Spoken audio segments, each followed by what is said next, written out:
오늘은 우리가 사무엘하에서 5장과 6장을 통해서 두 가지 이 사건을 우리가 함께 생각을 해보겠습니다. 먼저 첫 번째는 전쟁과 관련된 사건을 먼저 우리가 생각할 텐데요.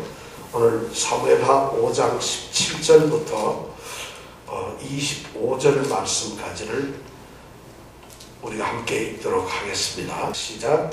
이스라엘이 다윗에게 기름을 부어 이스라엘 왕을 삼았다 함을 블레셋 사람이 듣고 다윗을 찾으러 다 올라오매 다윗이 듣고 요새처로 나가니라. 블레셋 사람이 이미 이르러 르바임 골짜기에 편만한지라. 다윗이 여호와께 물어가로되 내가 블레셋 사람에게로 올라가리이까 블레셋 사람에게서 내 손에 붙이시겠나이까. 여호와께서 다윗에게 말씀하시되 올라가라. 내가 결코 블레셋 사람을 내 손에 붙이리라 하신지라. 다윗이 바알보라심에 이르러 거기서 저희를 치고 가로되 여호와께서 물을 흩음같이 내 앞에서 내 제덕을 흩으셨다 하므로 그곳 이름을 바알보라심이라 칭하니라. 거기서 블레셋 사람들이 그 우상을 버렸으므로 다윗과 그 종자들이 치우니라. 블레셋 사람이 다시 올라와서 르바임 골짜기에 편만한지라. 다윗이 여호와께 묻자온데 가라사대 올라가지 말고 저희 뒤로 돌아서 뽕나무 숲을 맞은편에서 저희를 엄습하되 뽕나무 꼭대기에서 걸음 걷는 소리가 들리거든 곧 동작하라. 그때 여호와가 내 앞서 나아가서 블레셋 군대를 치리라 하신지라. 이에 다윗이 여호와의 명대로 행하여 블레셋 사람을 쳐서 게바에서 게셀까지 이르니라. 아멘. 인류의 전쟁 역사 중에서 말이죠, 한 번도 패전을 안 한 사람이 다윗이라고 해요. 성경에 나와 있는 다윗이 싸운 전쟁을 조사를 해보면은 전쟁을 해서 단 한 번도 패한 적이 없어요, 다윗은. 그래서 이 전쟁사에서 유일하게 한 번도 지지 않은 사람이 누구냐? 바로 다윗입니다. 그럼 오늘 우리가 읽은 블레셋과 다윗의 싸움에서는 누가 이겼을까요? 어떻게 알았나요? 다 벌써 아세요. 다윗이 통일 이스라엘의 왕이 되었어요. 그래서 통일 이스라엘의 왕이 되어가지고 이제 12지파가 추대한 왕이 되었죠. 그래서 왕이 되었는데 헤브론에서 유다지파의 왕으로 있다가 전국 이스라엘의 왕이 되니까 이제 수도를 옮겨야죠, 서울을. 그래서 어디로 옮겼어요? 헤브론에 있다가 어디로 옮겼죠? 예루살렘으로 옮겼죠. 예루살렘으로 옮기려고 할 때 우리가 지난주에 생각했던 건데, 예루살렘을 쳐들어 올라가서, 예루살렘이 굉장히 견고한 성인데 그 성을 점령을 했습니다. 그래서 한 400여 년 동안 이스라엘 백성들이 약속의 땅, 이 가나안에서 점령하지 못한 그 땅인 예루살렘을 점령하고 드디어 예루살렘을 다윗 이스라엘 왕국의 수도로 삼았고 그 성 이름을 시온성이라고 이름을 붙였습니다. 이제 다윗은 통일 왕국의 왕이 되어서 정말 그 위세와 영광이 대단합니다. 그런데 이렇게 좋은 일이 있는데 오늘 말씀을 보니까 위기가 다시 닥쳐옵니다. 그 위기가 뭐냐 하면은 이스라엘의 가장 강대한 적인 이 블레셋이 쳐들어옵니다. 블레셋 입장에서는 다윗이 얼마 전까지 자기 영내에서 도망을 봐가지고 살던 사람이에요. 그래서 사울 왕과 길보아 전투를 할 때 너는 싸움에 끼지 말고 가만히 있어라, 남겨두고 가서 이 블레셋이 사울 이 왕의 왕국을 거의 초토화시켰죠. 그 전투에서 사울 왕과 요나단이 죽는 정말 대참패를 당하게 되죠. 그런 승리를 거둔 이 블레셋이 어느 날 우리 다윗, 우리 땅에 와 있는 이 도망자 다윗이 있을 줄 알았는데 들리는 소문을 보니까 이스라엘에 가서 왕이 되었어요. 왕이 된 것뿐만 아니라 전에는 단지 유다지파의 이런 왕으로만 있었는데 통일 왕국의 왕이 되고 새로운 수도 예루살렘을 정복해서 예루살렘에서 도읍지를 정하고 거기에 천도를 해서 거기에서 지금 왕 노릇을 하고 있다는 사실을 이 사람들이 소문을 들었어요. 그래서 다윗을 공격해야 되겠구나. 야, 이거 큰일 났구나. 가만히 놔두면 이 싹이 자라가지고 블레셋 우리에게 굉장히 적이 되겠구나 해서 이제 블레셋이 쳐들어갑니다. 르바임 골짜기에 그들이 아주 대단히 아주 엄청난 군사를 이끌고 다윗을 치러 공격을 합니다. 그런데 이 블레셋 사람들은 이 전쟁에서 당연히 자기들이 이길 줄 알았어요. 왜냐하면 그 당시에 이 무기를 비교해보면 이스라엘 군이 가지고 있던 무기와 블레셋이 가지고 있는 무기의 차이가 있었어요. 블레셋은 그 당시에 철을 사용하고 있었어요. 그런데 이스라엘은 그게 아니었다. 청동기 시대로 있었거든요. 더 놀라운 것은 얼마 전에 전 국토의 왕이었던 사울을 무찔렀던 사람들 아니에요. 그리고 이 가나안 이스라엘 땅의 허리 부분을 지금 점령하고 있는 것이 누구냐면 블레셋이에요. 그러니까 이 블레셋은 남쪽과 북쪽을 지금 분리시켜서 아무리 예루살렘에 있다 하지만 통일 금방된 이 다윗이 얼마나 힘을 쓰겠어요. 그러니까 절호의 찬스를 하고 이 싸움은 무조건 이겼다 생각하고 공격을 합니다. 그런데 결과는 천만의 말씀이에요. 블레셋은 자기네들의 싸움과 전비와 또 그 숫자와 그 전쟁 능력을 봐서 무조건 이길 것이라고 생각했는데 그들이 모르는 것이 하나 있었어요. 다윗에게는 그들이 알지 못하는 정말 큰 힘이 있었어요. 뭐겠어요? 하나님이 있어요. 그들은 하나님을 몰랐어요. 르바임 골짜기에 이 블레셋 군대가 엄청난 군대가 진을 치고 있는데 다윗은 그 사실을 알고는 이제 싸움을 하기 위해서 자기의 전쟁터로 나갑니다. 자기의 요새로 내려갑니다. 그러면서 내려가서 다윗이 제일 먼저 한 게 뭐냐면 오늘 말씀해 보니까 기도를 합니다. 이 전쟁을 하는데 사실 그래요. 다윗은 너무 지혜스럽고 다윗은 정말 참 대단한데 얼마 전에 예루살렘을 칠 때는 공격을 할 때는 기도를 하지 않았어요. 성경에 보면 5장에 예루살렘을 공격할 때는 기도를 하지 않고 자기 종자를 데리고 그냥 올라갔어요. 그런데 다윗이 르바임 골짜기에 가득 찬 예루살렘 바로 옆에 골짜기입니다. 거기는 정말 수십만의 이 블레셋을 보니까 이거는 하나님께 기도하지 않으면 안 되겠거든요. 하나님께 기도합니다. 하나님께 기도를 하는데 내용도 간단해요. 갈까요 말까요? 그리고 간다면 저 사람들이 우리가 이길까요 질까요? 우리가 이길 겁니까? 이 두 가지만 딱 물어보는 거예요. 근데 하나님이 뭐라고 대답하시냐면 가라. 그리고 붙였다. 이 두 가지만 대답해요. 그리고 이 엄청난 전쟁이 블레셋과 이 다윗의 전쟁이 오늘 성경 말씀에 보면 딱 한 줄이에요. 여호와께서 물을 흩음같이 내 앞에서 내 대적을 흩으셨도다. 단 전쟁에 무슨 싸움이 하면은 뭐 처음에 아침에는 어떻게 됐고 전반전은 공격을 하다가 나중에 소강 상태가 됐다 뭐 이래야 되는데 다윗의 전투를 보면은 이게 간단해요. 오늘 다윗이 고백하는 게 뭐냐면 여호와께서 물을 흩음같이 홍수가 나와서 홍수가 밀려나가면서 모든 것을 삼켜버리고 막 흘러나가는 그런 모습으로 지금 이야기를 하고 있는 거예요. 물을 흩음같이 내 앞에서 내 대적을 흩으셨다. 이것이 다윗의 고백이에요. 그리고 이것이 전쟁을 기록한 내용 전부 다입니다. 그리고 다윗이 한 거라고는 딱 하나, 그곳의 이름을 바알하십니다. 이렇게 정하고 말았어요. 참 우리가 어떤 문제를 당하고 어떤 어려운 환경에 속하면은 사실 우리는 먼저 두려움도 갖게 되고 인간적으로 무슨 궁리를 하게 됩니다. 이걸 어떻게 하면 좋을까? 근데 이 다윗은 정말 하나님 앞에 하나님 마음에 쏙 드는 사람이에요. 자기가 이렇게 충분히 이길 수 있는 것 같으면 하나님께 여쭤보지 않고 담대한 믿음을 가지고 싸워서 이깁니다. 그리고 도저히 불가능한 것 같으면 무조건 하나님께 매달리고 기도합니다. 그럼 하나님이 대답도 명쾌하세요. 가라 마라. 그리고 이기냐 지냐면 이긴다 하고 딱 하면 그냥 이겼다는 것이. 그래서 이 블레셋과의 전투에서 결과적으로 아주 대승을 거두게 됩니다.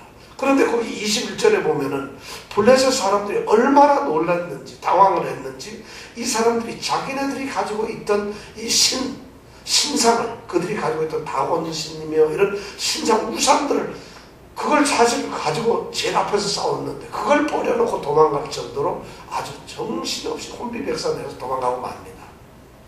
그래서 오늘 성경은 이때까지 전쟁에서 우상을 버리고 도망갔다는 얘기 한 번도 안 나왔는데 오늘 그 말이 기록이 되고 있어요. 이 말을 딱 보면서 옛날이 생각나죠. 아벡 전투에서 사울의 이 아들들과 이스라엘 군대가 블레셋하고 싸워서 막 지겨나니까 그때 무슨 생각을 했어요? 아, 여호와 법궤를 들고 가면은 우리가 이기겠구나 해서 여호와 법궤를 둘러매고 싸움하러 갔다가 어떻게 됐어요? 여호와 하나님의 법궤를 메고 그 전투에서 아벡 전투에서 싸웠는데 그 아벡 전투에서 하나님의 법궤를 세웠다가 이기기는커녕 전부 다 전멸해버리고 하나님의 법궤까지 뺏기는 이런 참 수모를 당한 것이 있었죠. 그래서 그 전투로 인해서 엘리 대제사장이 죽게 되고 그 아들들 다 죽게 되는 정말 어쩌면 이스라엘의 종교가 기독교가 하나님의 종교가 완전히 몰락해버리고 마는 그런 비참한 일을 당했거든요. 그런데 다윗이 왕이 되어서 블레셋과 싸우는 이 첫 전투에서 놀랍게도 그게 완전히 반전이 되면서 원수가 갚아주는 이런 일을 일어나고 말았던 거예요. 그러니까 블레셋이 완전히 져서 이 자기네들의 우상을 버려두고 팽개든 채로 패퇴해서 도망을 갔습니다. 그래서 이스라엘 백성과 이스라엘 이제 군사들이 그것을 전부 수습해버리고 없애버리고 전부 무너뜨리고 말았죠. 이렇게 해서 1차 전쟁은 깨끗하게 끝났는데 이 악한 대적들은 결코 한 번에 물러가지 않습니다. 이 중국 사자성어 중에서 화불단행이라고 하는 말이 있습니다. 화불단행이라는 말이 무슨 말?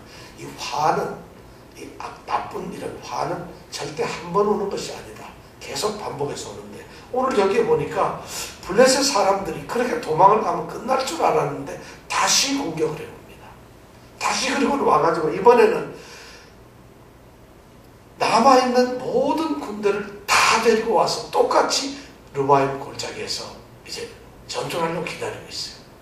이 전투를 하면 누가 이기겠어요, 여러분들? 이 전투는 자 전략상으로 보면 다윗은 처음에는 무조건 공격해서 이겼어요. 이미 그 전략과 그 싸움 방법을 알았던 이 블레셋은 만반의 태세를 가지고 있어요. 그러니까 다윗도 이번에는 똑같이 하나님께 묻고 아마 갈까요? 그랬을 거예요. 그런데 오늘 말씀해 보니까 23절에 보니까 다윗이 여호와께 묻자 온대 뭔가를 물었어요. 또 이번에도 다윗은 확신이 있기 때문에 갈까요? 그랬더니 하나님이 바로 대답을 해요. 가라. 가라사대 뭐라요? 올라가지 말고 어떻게 해요? 뒤로 가서 어디에 있어요? 이스라엘은 뽕나무가 있을까 없을까요? 이스라엘은 뽕나무가 있어요 없어요? 근데 여기에 보면 뽕나무라고 되어 있잖아요. 근데 우리가 생각하는 우리나라 뽕나무는 아니고 이건 발삼나무라 그래요. 사람들은 발삼나무라 그러는데 향이 나고 좀 진하게 있는 이런 작은 나무인데 그 나무에 올라가서 있어라. 하나님의 전략 참 이 하나님을 의지하는 자는 우리가 생각 못하는 하나님이 너무 세밀하게 그리고 너무 구체적으로 하나님께서는 그 인도하심을 주는 거예요. 이번에는 다윗은 지금 승전하고 이긴 그 사기 충천에서 그냥 공격하면 이길 것 같은데 하나님이 하서라. 하나님은 이미 블레셋을 모든 것을 관찰하고 계신 거예요. 그 적의 모습을 하나님은 다 알고 계세요. 그 상황을 알고 계시는데 그냥 갔다가는 저 사람이 거꾸로 매복을 하고 있을지도 몰라요. 여기는 기록이 안 되지만 하나님은 그걸 막으신 거예요. 그리고는 아서라 뒤로 가서 나무 위에 가서 그랬어요. 나무 위에 매복을 하고 있어요. 그러면서 하나님이 그 나무 위에서 어떻게 할까요? 발자국 소리가 들릴 것이다. 그럼 발자국 소리가 들리면 그때 공격을 하라는 거지. 누구 발자국 소리가 들려요? 저도 제일 처음에 그렇게 생각을 했어요. 여기 24절에 보면 뽕나무 꼭대기에서 걸음 걷는 소리가 들리거든 곧 동작하라. 근데 성경 원어에 보면은 블레셋이 걷는 걸음소리가 아니에요. 그럼 누구의 걸음소리예요? 하나님의 군대의 걸음소리예요. 야, 하나님께서는 이번 2차 전쟁이 너무 하나님도 심각하셨는지 지난번에는 물을 흩으신 것 같이 하나님께서 힘을 주셨는데 이번에는 하나님의 군대가 동원이 됩니다. 성경에서 이런 경우가 많지 않아요. 근데 하나님의 군대가 동원. 그래서 걷는 소리가 들리거든 그때 움직이라는 거지. 그래서 움직였어요. 그때 여호와께서 뭐라고 그런다고? 내 앞서 가신다. 하나님이 먼저, 하나님의 군대가, 하나님께서 만군의 여호와, 하나님의 천군 천사의 그 군대가 먼저 하나님이 하늘나라의 군대가 먼저 공격을 하겠다는 거예요. 그럼 그 앞서 가게 되면 너희들은 따라와서 공격을 하라는 거죠. 그래서 이 전쟁을 하게 되는 거죠. 이 전쟁에서 하나님께서는 이스라엘의 대적인 이 블레셋을 완전히 이스라엘 땅에서 쫓아내고 싶었던 거예요. 그것이 하나님의 꿈이었고 하나님께서 다윗에게 주시고자 했던 어떤 축복이었던 것 같아요. 그러니까 하나님의 군대가 동원되고 이 하나님의 연합군이 다윗 군대와 함께 힘을 합치니까 블레셋은 뭐 정신없이 이번에는 뭔가 전세를 역전해 보려다가 오히려 초토화되고 나서 여기 보니까 게바에서 25절 보면 게바에서 게셀까지 물러가더라는 거예요. 여러분 게바가 어딘지 아세요? 게셀이 어딘지 모르잖아요. 이걸 모르니까 게바에서 게셀까지는 게에서 게까지 그죠? 바에서 셀까지 별거 아닌 것 같죠. 이게 심각한 거예요. 게바는 예루살렘 바로 위에 있는 소위 이 족장들이 다니는 아주 중심도로예요. 아주 정중앙이에요. 사울이 왕을 했던 기부와 조금 위에 있는 아주 중심도시거든요. 그러니까 이스라엘의 허리 가장 중앙이 바로 게바인데 거기서부터 몰아내가지고 서쪽으로 쭉 해가지고 블레셋 사람들이 살고 있는 자기네 땅인 게셀 지중해 바로 옆으로까지 완전히 몰아냈다. 다시 말하면 뭐냐면 통일을 해버렸다는 거죠. 가나안 땅에 이스라엘의 허리를 차지하고 있던 사울 왕과의 그 길보아 전투에서 차지했던 그 영토를 이 전쟁에서 완전히 회복을 시켜주셨어요. 그래서 이제는 더 이상 가나안 땅에는 블레셋이 쳐들어오지 못하는 아주 이후로도 나중에 왕이 되고 나서 얼마 있다가 한두 번 쳐들어오는데 그 전쟁은 아주 미미합니다. 그래서 블레셋이 이스라엘에 대해서 가장 치명상을 입었던 전쟁이 바로 이 전쟁이었어요. 그래서 하나님께서는 다윗을 이렇게 축복하고 다윗의 왕국에 정말 그 강력하고 융성함을 갖다가 하나님께서 축복을 하셨습니다. 그런데 6장에 가보면은 그렇게 되다 보니까 이 다윗이 이제 영토적으로 또 군사적으로 또 그 다음에 이 정치적으로도 아주 안정을 빼하게 되니까 이제 통일 왕국의 왕으로서 너무 좋잖아요.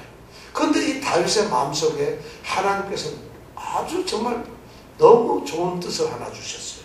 6장에 보면은 이제 6장에는 또 다른 한 사건이 나는데 뭐냐면은 하나님께서 다윗에게 어떤 마음을 주셨는가 하면 하나님의 법궤를 찾아와서 예루살렘 성에다 갖다 두라는 거예요. 시온성에 갖다 두라는 이런 마음을 주신 거예요. 이때까지 하나님의 법궤는 어디에 있었을까요? 이때까지 하나님의 법궤는 기럇 여아림이라고 하는 그곳에 있었어요. 블레셋이 아벡 전투에서 이제 그 법궤를 메고 온 이스라엘을 무찌르고 그걸 찬탈해 갔죠. 그래가지고 그 사람들이 자기네 다곤 신전에 놨는데 다곤 신전에서 여호와 법궤가 다곤 신전에 신들의 목을 치고 해서 두동강이가 나고 막 이랬다는 우리 얘기 들었잖아요. 그래서 가드에 있다가 또 다른 데로 옮겼더니 거기에서도 그런 거예요. 그러니까 이 블레셋 사람들이 이거 안 되겠구나 해가지고 2마리의 소가 끄는 수레에다가 그걸 돌에 싣고 우리가 이거 도저히 감당을 못하겠으니까 그냥 쫓아내버리자. 그래서 이스라엘 땅으로 보내버리자 해서 2마리의 소에다 수레를 싣고서 그리고 쫓아보냈죠. 그래서 소가 어디로 갔을까요? 베세메스라고 하는 데 갔어요. 그래서 베세메스에 갔는데 베세메스 사람들이 이거 다 사무엘상 우리가 4장 5장에서 배웠던 거예요. 베세메스 사람들이 저기서 오는데 소에 끌려서 뭐가 오는데 봤더니 하나님의 법궤가 돌아오는 거예요. 그러니까 호기심이 생겨가지고 그 법궤를 이렇게 봤다가 몇 명이 죽었냐면 70명이 그 현장에서 죽는 이런 사건이 있었어요. 그래서 이 베세메스 사람들이 얼마나 놀랐겠어요. 호기심 때문에 그걸 봤다가 하나님께 징계를 받은 거죠. 그래서 그것을 우리는 도저히 감당을 못하니까 이걸 차라리 딴 데로 보내자 해서 보낸 곳이 어디냐? 바로 기럇 여아림이라고 하는 동네예요. 여기에다가 이 기럇 여아림이 가서 이제 그것이 보관되어 있었는데, 그때서부터 이 다윗이 왕이 된 시간까지는 거의 한 70년 정도가 지났어요. 그런데 거기에 놓여있는 이 법궤를 사울 왕도 자기가 왕으로서 섬기는 그 기브아로 옮길 생각을 안 했어요. 사울 왕은 본래 하나님의 제사장들을 죽였던 사람 아니에요. 높당에 있는 제사장 85명을 몰살시켰던 사람은 하나님하고 관계가 없는 왕이었어요. 더 놀라운 것은 사무엘이 살아있을 때도 사무엘조차도 그 법궤를 올리지 않았는데, 다윗이 왕이 되고 나서 나라가 안정이 되니까 그런 와중에서 첫 번째로 생각했던 게 뭐냐면 영적 부흥이에요. 이거 하나님의 법궤를 우리 성으로 옮겨놔야 되겠구나. 하나님이 계실 곳으로 옮겨야 되겠구나. 그렇게 이제 생각을 했어요. 또 다윗이 가만 생각해 보니까 통일 왕국에서 예루살렘에다가 법궤를 갖다 놔야만 이스라엘 전체 사람, 우리 백성들이 생각할 때 다윗은 하나님이 인정한 왕이라, 이런 아마 평판을 들을 수가 있다는 그런 생각도 있었을 거예요. 또 이스라엘 전 백성들이 하나님께 제사하고 예배를 드리기 위해서 예루살렘으로 오게 되면 정말 명실상부한 이 왕국 통치가 예루살렘으로부터 이루어지는 그런 정치적인 효과도 아마 있었을 겁니다. 그러니까 다윗은 그런 생각을 하다 보니까 이 법궤를, 그리고 하나님 이제 우리 성으로 모셔야 되겠구나 하고 하나님의 임재를 상징하는 이 법궤를 이제 예루살렘으로 옮기기로 작정을 했어요. 그래서 오늘 6장에 보면 그런 일들이 어떻게 옮겨졌는가 하는 이야기들이 이제 나옵니다. 자, 6장 1절에서부터 5절 말씀까지 우리 다 같이 한 목소리로 읽도록 하겠습니다. 시작. 다윗이 이스라엘에서 뺀 이스마엘을 다시 모으고 일어나서 그 있는 모든 사람을 불러 바알가르다로 가서 거기서 하나님의 궤를 메어오려 하니, 그 궤는 그들 사이에 가동하신 만군의 여호와의 이름으로 임하는 것이라. 저희가 하나님의 궤를 근처에 두고 상일된 아미나답의 집에서 나오는데, 아미나답의 아들 우사와 아로가 그 세 궤를 보니라. 저희가 자리에 있는 아미나답의 집에서 하나님 궤를 싣고 나올 때에 아론은 그 앞에서 행하고, 다윗과 이스라엘의 온 족속이 단나무로 만든 여러 가지 악기와 수금과 비파와 소고와 양분과 등으로 여호와께서 주악하더라. 네, 다윗이 이제 이 법궤를 회수하기 위해서 마음을 정해놓고 하다 보니까 이스라엘 이 건국 이래 최고의 이게 행사가 되는 거죠. 왜냐하면 하나님의 임재, 하나님의 능력이, 하나님의 이름이 계시는 그 법궤를 드디어 회복을 하고 찾아서 예루살렘 성까지 가져온다는 것이 이거보다 더 중요한 일이 어디 있어요? 이거보다 큰 일이 어디 있어요? 그러니까 오늘 6장 1절에 보니까 다윗이 이스라엘 전 지파에서 몇 명을 모았어요? 3만 명의 군대를 모았어요. 법궤를 찾으러 가는데, 여러분 법궤가 크기가 얼마나 줄 아세요? 법궤가 얼마나 클까요? 법궤가 한 1m 정도 된다. 2, 3m 정도 된다. 4, 5m 정도 된다. 4, 12m 정도 된다. 어느 거겠습니다? 2번이면 3m? 네, 또 법궤는요 길이가 1m 20cm밖에 안 돼요. 요거밖에 안 돼요. 요거밖에 길이가. 아론의 지팡이는 그거보다 작죠. 들어가니까. 그러니까 1m 20cm밖에 안 돼요. 그리고 높이가 한 75cm밖에 안 돼요. 높이하고 이게. 그러니까 뭐 한 요만한 거예요 사실은. 그거를 가지고 오는데 몇 명이 동원됐다고요? 군사가 3만 명이에요. 다윗은 굉장히 계산을 많이 했을 거예요.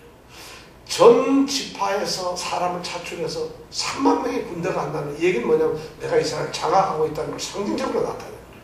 그래서 3만 명을 모으고, 그리고는 어디로 갔느냐? 그 사람들을 데리고 바알레유다. 바알레유다는 기럇 여아림의 옛날 이름입니다. 그리고 그리로 갔어요. 그런데 갔는데 그 법궤를 가져오기 위해서 수레를 하나 만들어. 그러니까 법궤를 옮길 수 있는 수레를 이제 소가 끌고 있는 수레겠죠. 그 수레를 하나 만들었어요. 그냥 헌 수레를 하면 안 되니까 깨끗하게 정말 새롭게 하나님의 법궤니까 수레를 만들었어요. 그래서 그 수레에다가 소를 끌게 하고 그리고는 이제 기라기아림에 갔어요. 근데 거기 갔더니 이게 누구네 집에 보관이 돼 있다고요?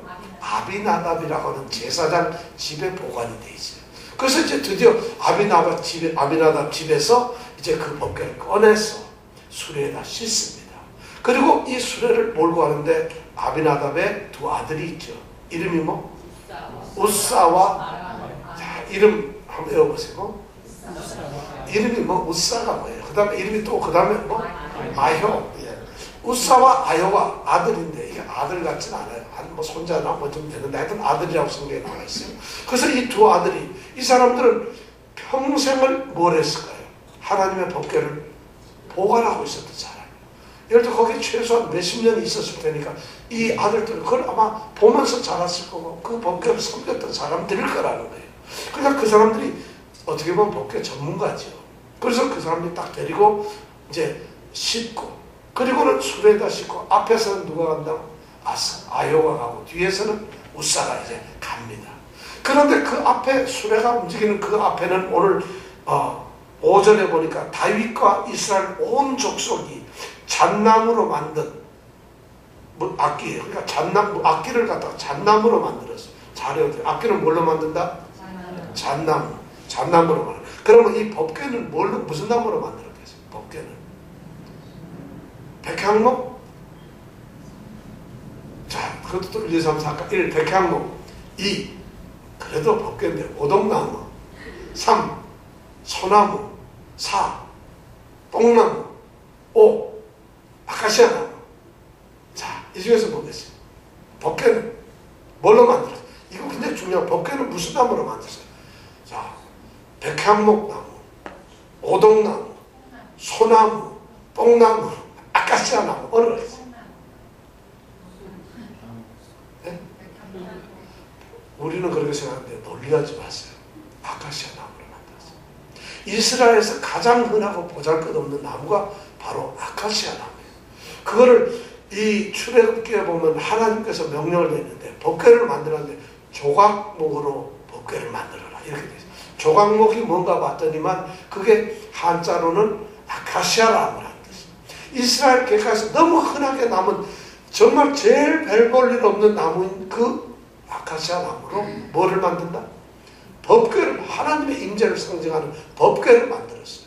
자, 그 법궤를 이제 수레에다 싣고 드디어 출발을 하는 거예요. 그러니까 그 앞에서 다윗과 이스라엘 온 족속이 잣나무로 만든 여러 악기와, 자, 거기 악기 종류 보니까 수금, 비파, 소고, 뭐 양금, 재금, 아이고 뭐 이런 악기는 말 관현악단이네 완전히, 그죠?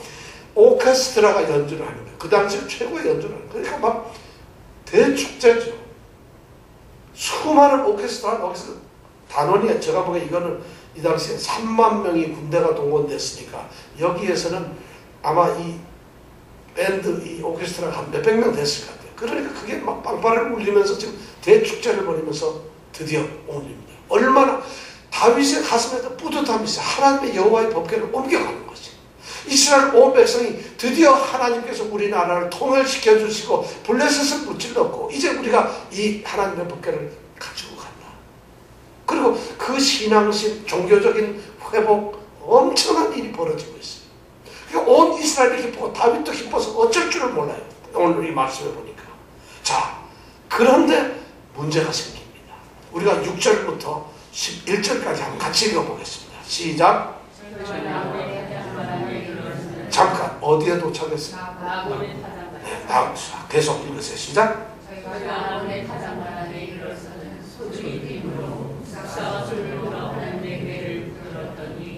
여호와 하나님이 역사의 잘못함을 인하여 진노하사 저를 곳에서 치시니 저가 거기 하나님의 곁에서 죽으리라. 여호와께서 우사를 가져가셔서 다윗이 분하여 무엇을 베레스 우사라 하시나니 이름이 오늘까지 이르리라. 다윗이 그날에 여호와를 두려워하여 하는데 여호와의 궤가 어찌되기로 오리요 하고 여호와의 궤를 옮겨 단성 자기에게로 내어가기를 주저하지 아니하고 실저 바즈 사람 고백에도 매진으로 내어간지라. 여호와의 궤가 바즈 사람 고백에도 매진에 석 달을 있었는데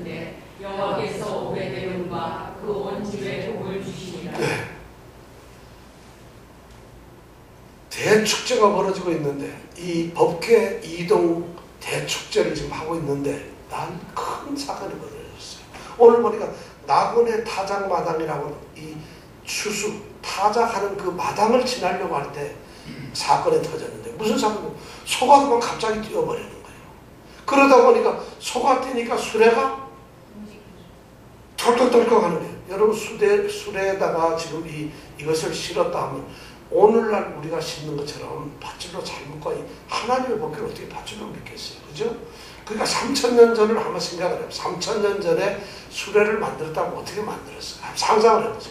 거기다가 지금 법궤를 실어놓고 있는데 갑자기 법궤가 그 당시에 아스팔트 포장길이 아니잖아요. 산길을 내려가는 거니까 타당마다 갑자기 소가 뭐 때문에 놀랐는지 깜짝 놀라니까 갑자기 이 수레가 흔들거리면서 법궤가 거기에서 흔들리는 정도가 떨어지려고 그러는 거예요. 수레에서 하나님의 영광이 있는 법궤가 떨어진다 말이 되겠어요. 그러니까 뒤에 따라 앞에서는 아요가 소를 끌고 가고 뒤에서는 우사가 그걸 지키고 가는데 이 우사가 그걸 딱 보니까 법궤가 떨어질 것 같거든. 그러니까 얼른 뛰어가서 우리 이정근 집사님처럼 얼른 가서 붙잡았어. 아차 붙잡았는데 얼마나 훌륭한 일이에요. 그런데 놀라운 일. 여기에 보니까 성경 말씀을 보니까 7절에 보니까 여호와 하나님이 우사의 잘못함을 인하여 진노하사 저를 그곳에서 치시니 저가 거기 하나님의 궤 옆에서 어떻게? 죽었다. 우사가 궤가 떨어질까봐 잡았는데 그것이 오히려 하나님께 진노를 하는 거예요. 하나님 앞에 잘못했다는 거예요. 그래서 하나님 앞에서 하나님이 쳐버려가지고 그 자리에서 즉사라고 말한다는 거예요. 이런 사건이 벌어졌어요. 도대체 뭘 잘못했어요? 우사가 도대체 우리가 생각할 때 하나님의 일에 대해서 너무 착한 좋은 일을 한 거 아니에요. 하나님의 궤가 떨어지면 안 되니까.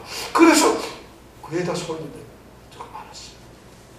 그래서 그곳 이름을 가지고 베레스 우사, 베레스는 하나님이 쳤다는 말이에요. 우사를 치셨다 이런 말이에요. 그리고 나서 그렇게 되니까 그 장면을 보고 있던 8절에 보니까 그 장면을 보고 다윗이 어떻게? 격동을 했어요. 다윗이. 누구를 향해서 분노를 했을까요? 저도 그런 줄 알았는데 그게 아니에요. 누구를 보고? 하나님을 향해서 분노를 하는 거예요. 하나님이 어떻게 이럴 수 있냐 이게야 도대체. 하나님의 법궤가 떨어질까봐 우사가 잡았는데 하나님 우사가 뭘 잘못했어요? 그럼 우리가 지금 우리 이스라엘 백성 3만 명 이상이 모였는데 뭘 잘못했냐? 하나님한테 분노하고는 여 뒤에 보니까 화가 얼마나 나죠. 아니 나 이거 도저히 못하겠어. 그리고는 그 법궤를 가지고 가는 게 아니라 갑자기 내가 두렵기도 하고 왜 이랬을까? 그래서 그 법궤를 오벳 에돔이라고 하는 사람이 딱 얻어먹혀버렸어요. 3개월 동안 뺏겼다. 그럼 이 우사는 무슨 잘못을 저질렀을까요? 여기에 우리는 이 성경을 그렇게 읽어보면 모르지만은 사실 여러분들도 모르면 우사처럼 죽습니다. 이게 심각한 문제예요. 우사는 몰랐기 때문에 죽는 거예요. 다윗이 몰랐기 때문에 이런 문제가 생기는 거예요. 하나님께서 이 법궤를 이동을 하는 원칙을 민수기에서 다 얘기를 해주셨어요. 법궤를 이동할 때는 어떻게 해야 되는가? 그것이 뭐냐면 법궤를 이동하는 것은 아무나 하는 게 아니에요. 반드시 레위 지파 사람이 하게 되어 있어요. 레위 지파 중에서도 고핫 자손이 그 사람들만이 법궤를 이동하게 되어 있어요. 그런데 지금 오늘은 그런 사람이 안 하고 있어요. 더군다나 하나님의 법궤는 사람이 절대 손을 댈 수가 없어요. 댈 수가 없어요. 지금 하나님께서는 그것이 지금 하나님께서는 가르치고 있는 거예요. 더 중요한 건 뭐냐면 이 하나님의 법궤는 수레에다가 싣고 다니는 게 아니에요. 이건 블레셋 사람들은 자기네 힘을 갖다가 수레에다가 싣고 그래서 옛날 법궤를 자기네들이 수레를 만들어가지고 베스베스로 보냈던 거예요. 그런데 이스라엘은 수레를 사용하지 않아요.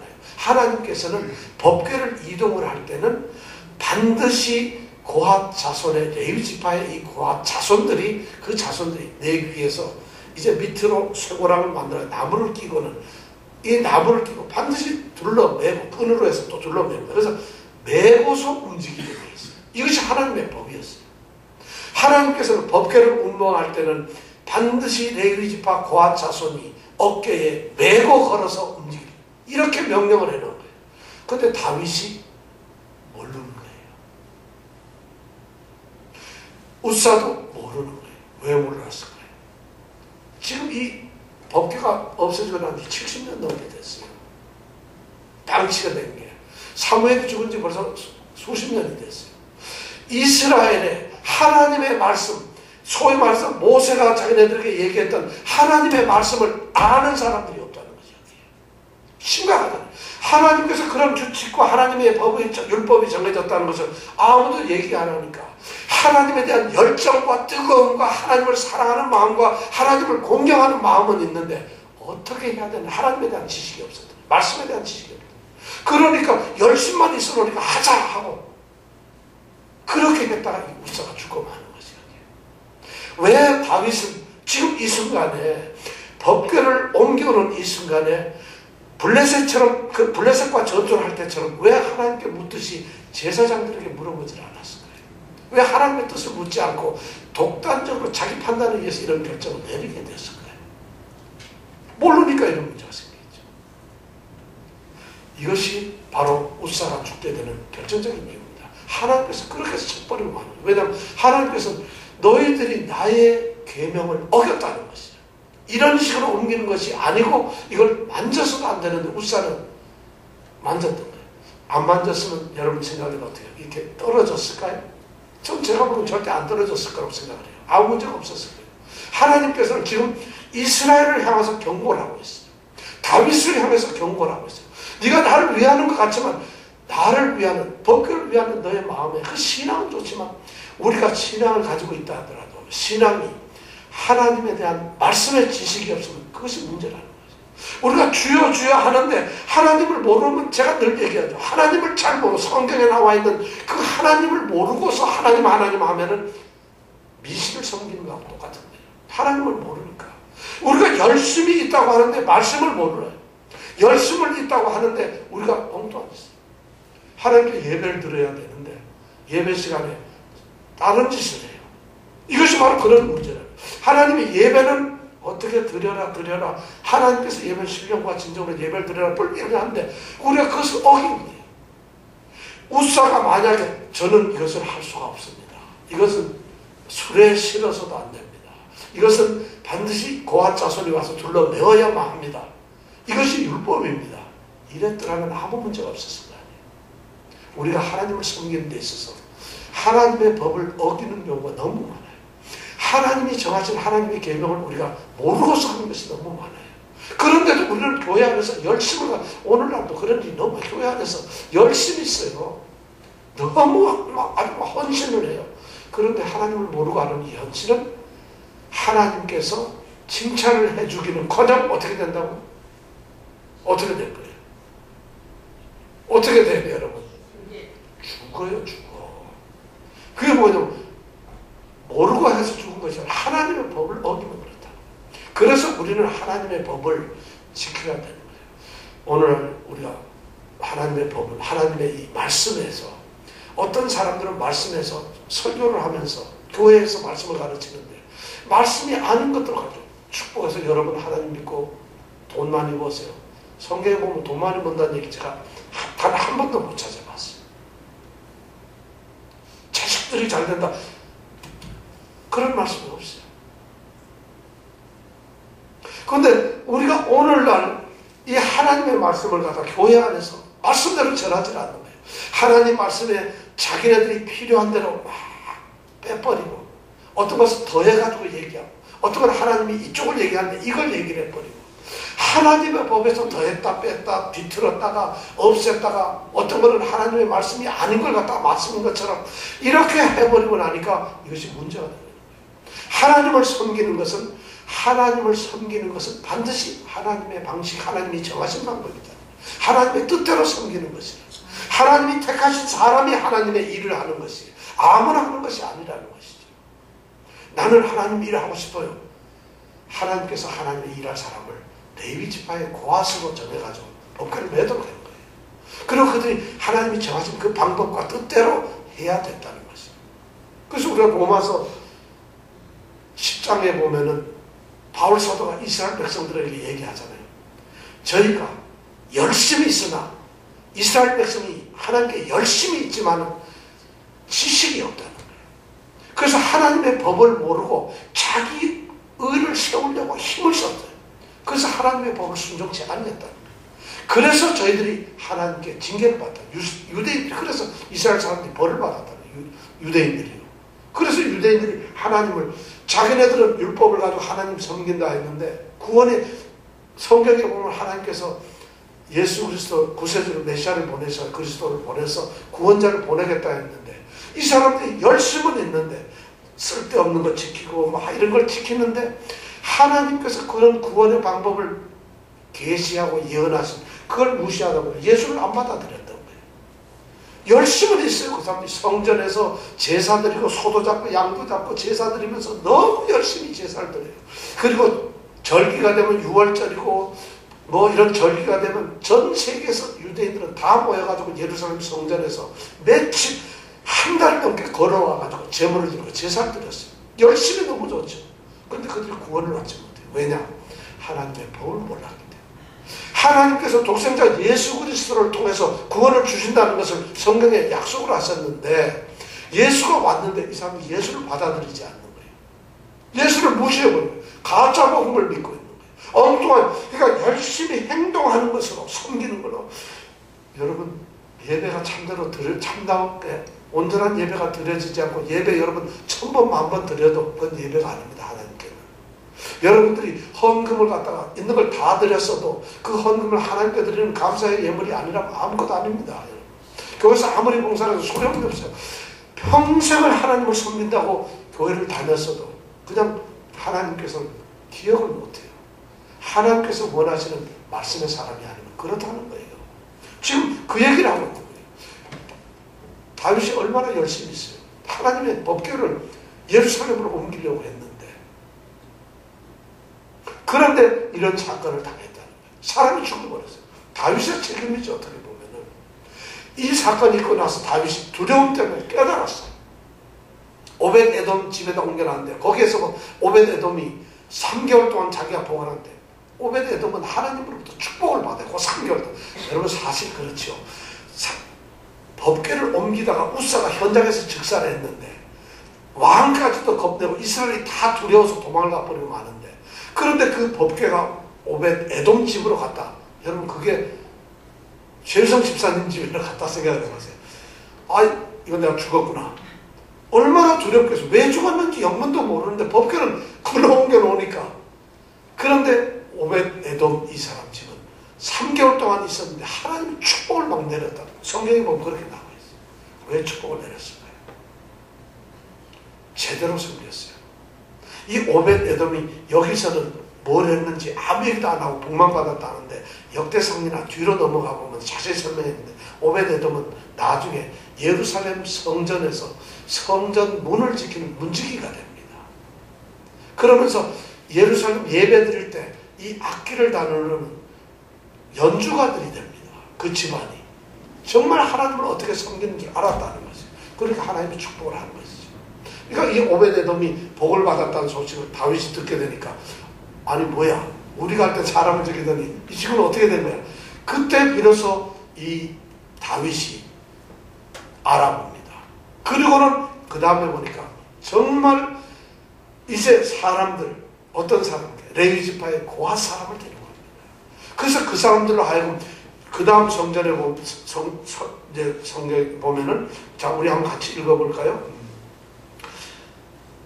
13절부터 읽어볼까요? 시작. 여호와의 궤를 맨 사람들이 연습벌을 행하되 좋아요. 여호와의 궤를 어떻게?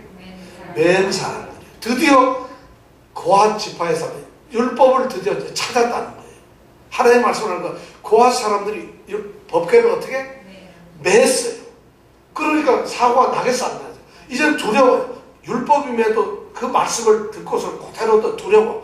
그러다 보니까 맨 사람들이 몇 발자국을? 6발자국을 한 발자국 뛰면서 이것도 하나님한테 증거해서 죽나 또 한 발자국에서 6발자국을 뛰어서 아무 일이 없으니까 그때 멈춰가지고 어떻게? 거기서 뭐라고 해서 다윗이 소와 살찐 것으로 그 순간 제사를 지내는 거예요. 하나님께서 이제 우리 이 법궤 올리는 것은 하나님이 받아주시는구나. 이것이 이제 드디어 하나님의 법에도 맞고 하나님께서 우리가 하는 것을 이제 인정하시고 정말 하나님께서 기쁘게 받아주시는구나. 그러니까 다윗이 드디어 거기에서 기쁨이. 그러니까 고담 14절에 보니까 시작. 여호와께서 힘을 다하여 춤을 추는데 때에 애를 들었더라.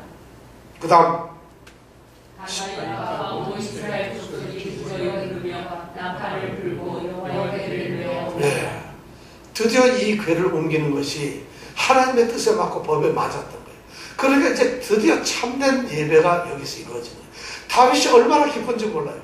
자기가 그전까지는 정치적 목적도 있었고 자기의 어떤 과시도 있고 뭔가 하나님께 하고 싶은 뭐 한다는 걸 보여도 주고 싶고 해서 법궤를 자기 생각대로 했다가 무참하게 그게 깨지고 이제 하나님이 원하시는 하나님의 방법대로 법궤를 자기가 운반하게 되었을 때 하나님이 기뻐 받으시는 그것을 보게 될 때 그 감격이 말할 수 없는 그 앞에서 춤을 춰요.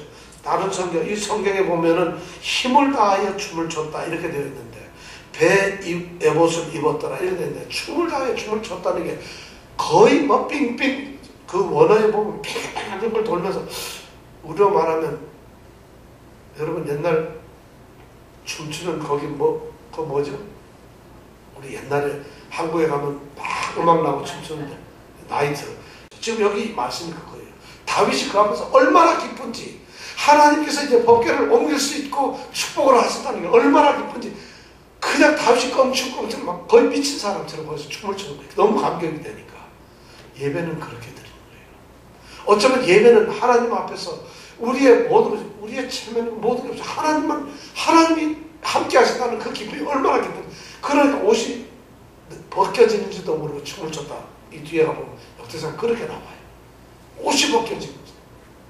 그래서 온 이스라엘이 드디어 거기에서 정말 하나님을 위한 참된 예배를 한번 드리는 거예요. 너무 감격적이에요.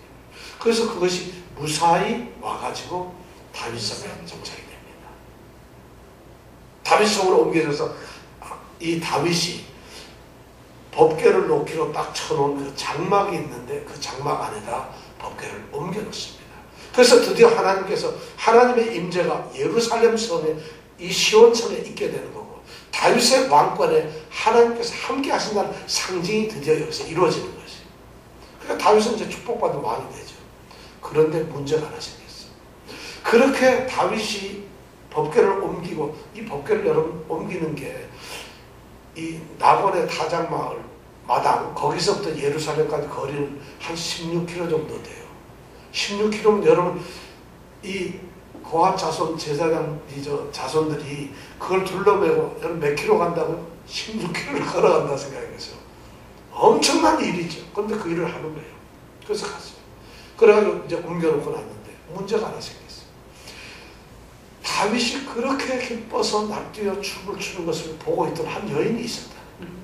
그 여인이 누굴까요? 다윗의 아내 미갈이라고. 사울 왕의 딸이었던 미갈. 옛날 아브넬하고 이 화해를 할 때 내 아내 미갈을 데리고 와라 해서 찾아왔잖아요. 그래서 같이 있는데 미갈이 예루살렘 성에서 그러는데 춤추며 막 그냥 옷이 바지 내려가는지도 모르고 덩실덩실 춤추는 자기 남편 누구? 다윗 왕을 본 거예요. 그러니까 이 미갈이 거기서 뚜껑이 열려버렸어요.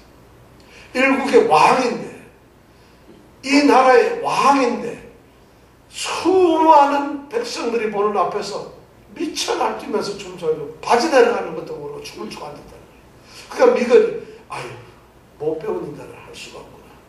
지가 목동 노릇을 하던 게 되게 강히 왕이 되니까 마음에 성경 말씀에 보니까 16절을 한번 같이 읽어볼까요? 시작. 여호와의 백성을 때 사울의 딸 미갈이 서로에게 나타나라.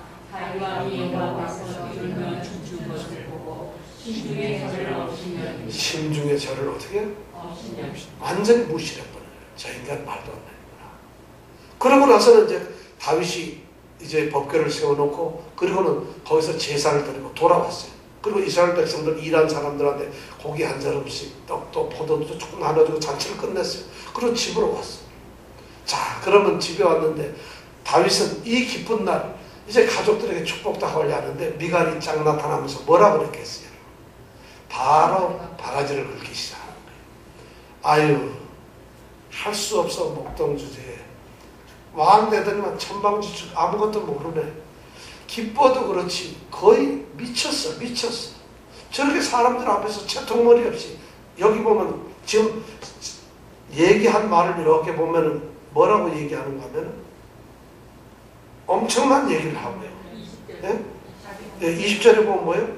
이스라엘 왕이 오늘날 어떻게 영화로우신지 아주 깔쭉거리는 거예요. 얼마나 대단하신지, 방탕한 자가 염치 없이 체면도 없이 자기 몸 울렁울렁 먹고 있는 그런 모습을 보였다고 이렇게 비아냥거리는 거예요. 그럴 때 다윗의 마음이 어떻겠어요? 어떨 것 같아요?